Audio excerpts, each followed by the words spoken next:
every single time the parliament is convened, where for the first time, they then have a separate process to determine the leader of the opposition. With Norton, in Norton's case, it took 1 month because the opposition could not get its act together. So, Wynne misleadingly told their people that today the opposition leader would be sworn in, and somehow that it is a conspiracy of the People's Progressive Party not to have that done. That's all garbage. They peddle that a lot, misinformation.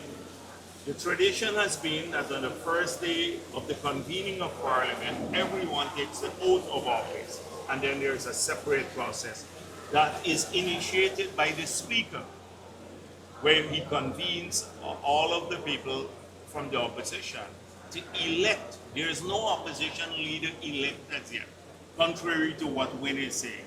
They have to go through a process, through a selection process or a voting process to determine who will be the next opposition leader. And only then you will know who the opposition leader is.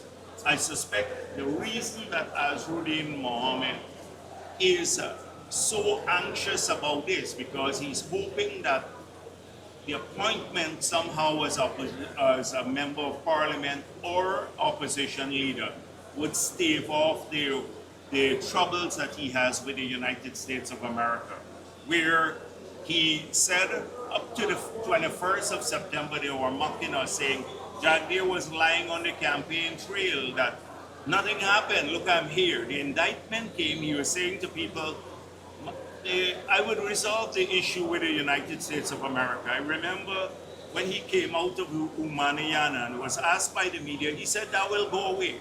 Well, it didn't go away. The United States prosecutors went to a grand jury. The grand jury indicted him, not the PPP, not a single person. A grand jury indicted him on serious charges, charges of money laundering, wire fraud, etc., mail fraud.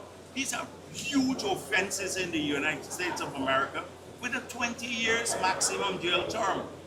And they've been moving money through the US system and gold. So that's separate from his trouble with the authorities, the tax authorities.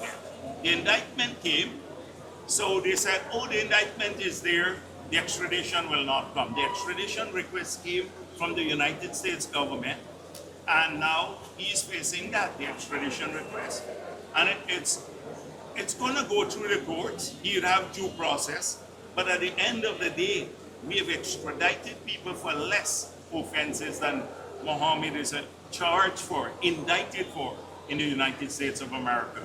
So I think they're putting their last bet on, oh, if he's a member of parliament, maybe it will go away. It will not go away. There's no immunity as a member of parliament, even as opposition leader, for this to happen. So that's why I don't want to mar and they were saying, oh, the PPP delaying the convening of parliament just to get him indicted and sent away, not to have him sworn in.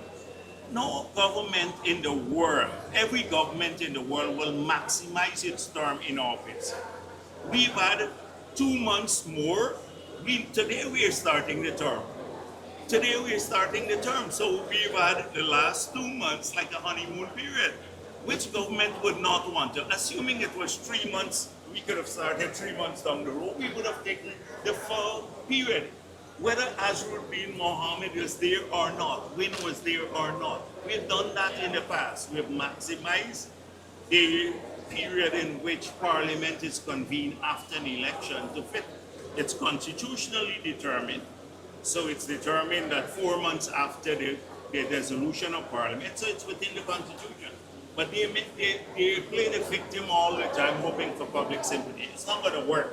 And they will learn 5 years in opposition. We came in now, look at what the last Parliament. We had a 1-seat majority, and you had a unified opposition, one party, basically. We now have a 7-seat majority, and we have an opposition fragmented in 3. don't you think that we're in a stronger position today than we were in 2020, in 2025? We are.